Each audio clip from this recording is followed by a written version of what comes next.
I never thought a disaster could lead to something beautiful. But that night, sitting on the office rooftop at 11 p.m. with mascara-stained takeout boxes between us, Sarah looked at me and asked a question that changed everything. I was 27 and tired of trying. Tired of dating apps, tired of forced conversations over overpriced coffee, tired of pretending I was someone more interesting than I actually was. That Friday started like any other. I worked as a project coordinator at a mid-sized marketing firm downtown. The job was fine. The people were fine. Everything was just fine. Except for Sarah. Sarah worked 2 desks away from me. She handled client communications, which meant we crossed paths constantly, shared documents, project updates, the occasional complaint about difficult clients over lunch. She wasn't the kind of person who demanded attention. She was quiet, observant. She had this way of listening that made you feel like what you were saying actually mattered.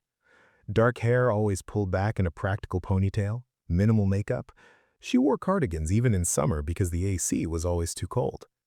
We'd been work friends for 8 months. We grabbed lunch together sometimes. We texted occasionally about work stuff. She knew I was single. I knew she was too. But that was it. We were colleagues. Friends, maybe. Nothing more. That Friday afternoon, my phone buzzed during a meeting. A text from Jessica, my date for that evening. I'd matched with her 3 weeks ago. We'd been messaging. She seemed normal, funny. We'd finally scheduled dinner. "Still on for 7?" she wrote. "Definitely," I replied. Sarah glanced over as I put my phone down. "Hot date tonight?" she asked with a small smile. "Just dinner," I said, trying to stay optimistic. "Good luck," she said softly. Then she turned back to her screen. I should have noticed something in her voice, a hesitation, a flicker of something I couldn't name. But I didn't. The restaurant was one of those trendy places with exposed brick and Edison bulbs. I arrived 5 minutes early. Jessica was already there. She looked different than her photos. Not in a bad way exactly, just different. "Hey," she said brightly. Too brightly.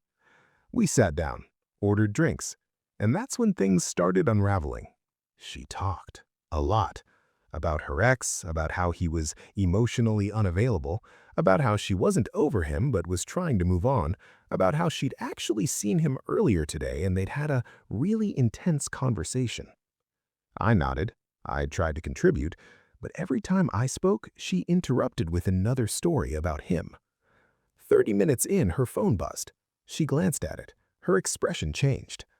"I'm so sorry," she said, not looking sorry at all. "I have to take this." She stepped outside. I sat there, alone, staring at my untouched pasta. The couple next door was laughing. The couple across the room was holding hands. And I was sitting alone at a table for two, realizing this was going nowhere. Jessica came back 10 minutes later. "I'm really sorry," she said, grabbing her purse. "Something came up. My ex, he needs to talk. It's complicated." She left cash for her drink and walked out. I sat there for another 5 minutes, frozen. The waiter approached cautiously. "Is everything okay?" "Yeah," I lied. "Just the check, please." I paid for both drinks and left. Outside, the city lights felt too bright. Couples walked past me, laughing, living their uncomplicated lives. I pulled out my phone. It was 8:47 p.m. I didn't want to go home. My apartment felt too empty. My friends were all busy. I couldn't face another weekend alone wondering what was wrong with me. So I did something I hadn't planned. I walked to the office. The building was mostly empty. Security let me in. They knew me.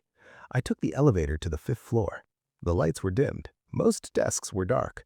But one wasn't. Sarah's desk lamp was still on. She looked up as I approached, surprise crossing her face. "What are you doing here?" "Bad date," I said simply. She studied me for a moment. Then she saved her document and stood. "Come on." "Where?" "Rooftop. I need air anyway."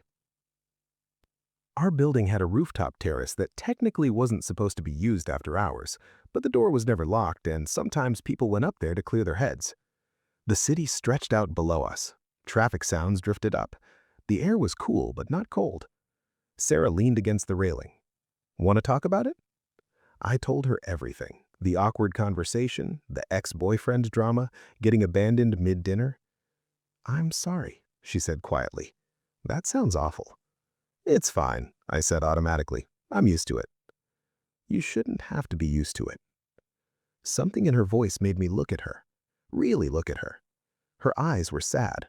Not pitying. Just sad. Why are you still here? It's Friday night, I asked. She hesitated. I had plans. They fell through.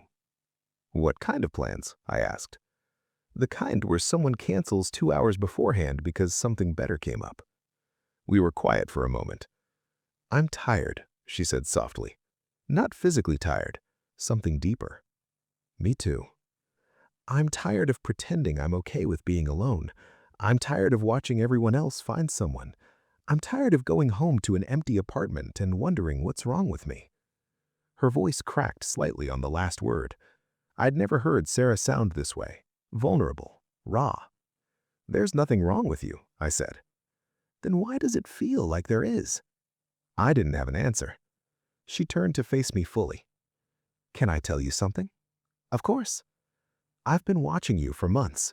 Not in a creepy way, she added quickly. Just noticing. You're kind. You remember how people take their coffee. You stay late to help when projects fall behind. You listen when people talk. My heart was beating faster. And I've watched you go on these dates. You come back looking disappointed every time. And I keep thinking, she paused, I keep thinking that whoever you're looking for, they don't see what I see. Sarah, she said. I'm not finished. Her hands were shaking slightly. I know this is crazy. I know we work together. I know this could complicate everything, but I can't keep pretending I don't feel this way. The city sounds faded. It was just her voice, just her eyes looking at me. I had plans tonight too, she said. I was supposed to meet someone, another setup from a friend who insists I just need to put myself out there. But he canceled because apparently his ex wanted to talk. And I sat at my desk finishing a report on a Friday night because I didn't want to go home and admit to myself that I'm lonely. You're not alone, I said. I know. Because you're here. She took a breath. You're always here. In the office, in my head, in the space between what I have and what I want. The words hung between us. I'm going to ask you something, she said. And if the answer is no, we never talk about this again. We go back to being work friends and we pretend this conversation never happened. My mouth was dry. Okay. She met my eyes. Direct, steady, terrified. Can you be my boyfriend? Time stopped. The question was so simple, so impossibly brave, so completely unexpected that I couldn't process it. What? I whispered. Can you be my boyfriend? She repeated. Not someday, not eventually, right now. Can you skip all the games and the apps and the disappointment and just be with me? Because I think I've been waiting for you to see me the way I see you, and I'm tired of waiting. Her voice was shaking now. I'm tired of hoping you'll notice. I'm tired of watching you leave for dates with strangers when I'm right here. I'm tired of being scared. So I'm asking, can you be my boyfriend? I stared at her. This woman I'd worked beside for 8 months. This woman who knew how I took my coffee, who covered for me when I was late, who sent me funny articles during boring meetings. This woman who'd been right in front of me the entire time. Words failed. It's okay, she said quickly, stepping back. I shouldn't have. Yes. She froze. What? Yes, I said again. Yes, I can be your boyfriend. Her eyes widened. Really? I've been going on all these dates looking for someone who makes me feel comfortable, someone I can talk to, someone who doesn't feel like work. And you've been here the whole time. I have, she whispered. I'm an idiot. You're not an idiot. I'm standing on a rooftop at 11 p.m. realizing I've been searching for something I already had. A tear slipped down her cheek. So, yes? Yes, absolutely yes. She laughed, a surprised, watery laugh. Okay. What do we do now? I have no idea, I admitted. Me neither. We stood there, awkward and uncertain and completely sure at the same time. "Should we go somewhere?" she asked. "It's late. Everything's closed. There's a 24-hour diner 2 blocks away. Terrible coffee? The worst. Perfect." But we didn't leave right away. We stayed on that rooftop for another hour, talking, really talking, about everything we'd been too careful to say before, about the small moments that had meant something, about the times we'd almost said something but didn't.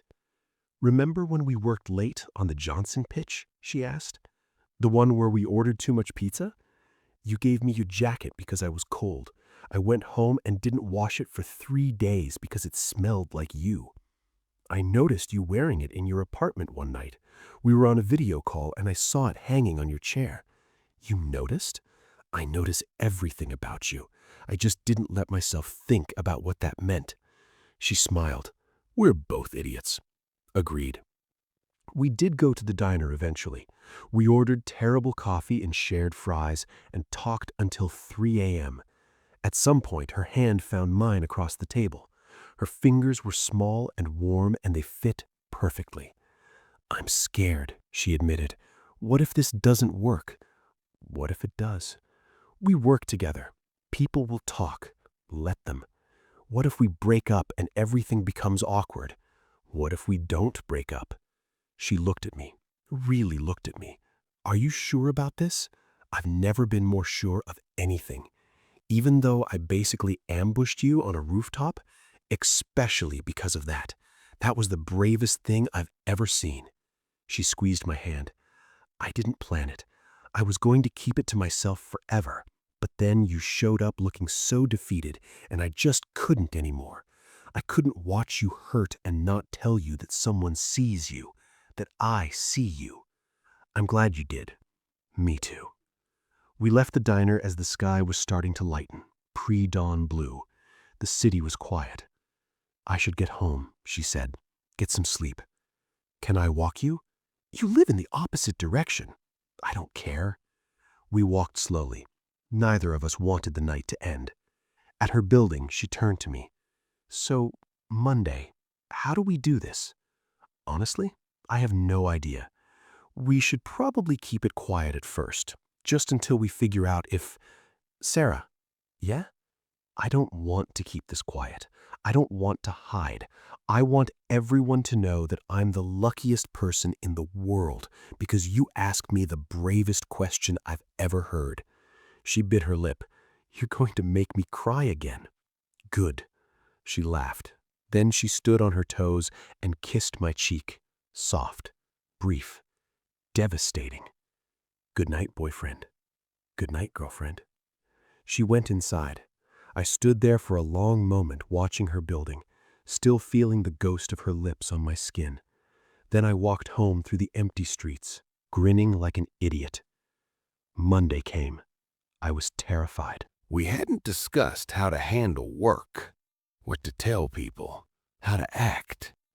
I got to the office early. Sarah was already at her desk. She looked up when I arrived. Our eyes met. She smiled. That was it, just a smile, but it said everything. I went to my desk, started my computer, checked emails. 10 minutes later, my phone buzzed. A text from Sarah. "Morning, boyfriend." I looked over. She was focused on her screen, but I could see the hint of a smile. I texted back, "Morning, girlfriend. Coffee?" "Always." I got up, walked to the break room, made 2 cups, one with cream and honey, one black. When I brought them back, I set hers on her desk. "Thanks," she said softly. "Anytime." Our coworker Mark walked by. "Aw, you guys are cute. When did this start?" Sarah and I looked at each other. "Friday night," I said. "About time," Mark said, continuing to his desk. "Everyone knew you two were into each other." "Everyone?" Sarah asked. "Oh yeah, Office Pool had it at 3 months. Guess I lost." We stared at each other. "Everyone knew?" I repeated. Sarah started laughing. "We're idiots. Complete idiots. But we're idiots together. The best kind." That was 6 months ago. We're still together, still working 2 desks apart, still making each other coffee, still finishing each other's reports when one of us is swamped. But now I get to walk her home. Now I get to kiss her good night. Now I get to wake up next to her on weekends and make terrible breakfast while she reads on the couch. People ask how we got together. We tell them the truth, that I had a terrible date, that I went to the office, that she asked me a question that changed my life. Sometimes I think about that night, the rooftop, the question, the moment everything shifted. I think about all the people I tried to force connections with, all the dates that went nowhere, all the time I spent looking for something that was already there. And I'm grateful for every terrible date, every awkward conversation, every disappointment, because they led me to that rooftop, to that question, to her. Sarah asked me the other day if I ever wonder what would have happened if she hadn't been brave that night.